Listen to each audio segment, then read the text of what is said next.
ত্রয়োদশ জাতীয় সংসদ নির্বাচন ঘিরে মোংলায় বিএনপির গণসংযোগ করেছেন বাগেরহাট ৩ আসনের মনোনয়ন প্রত্যাশী লায়ন ডক্টর শেখ ফরিদুল ইসলাম। নির্বাচনের তফসিল ঘোষণার পর কর্মী সমর্থকদের নিয়ে মাঠে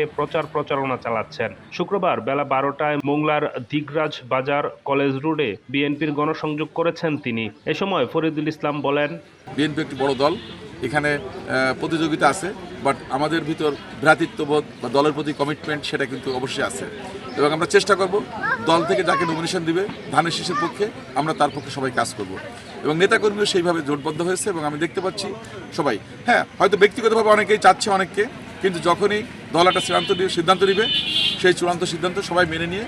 কাজ করবে বলে আমি মনে করি এবং আশা করি যে সবার সহযোগিতায় আগামীতে আমরা এখান থেকে বিএনপি প্রতিনিধি নির্বাচন করে জাতীয় সংসদে এই জনপদের প্রতিনিধিত্ব করতে সুযোগ করে দেব।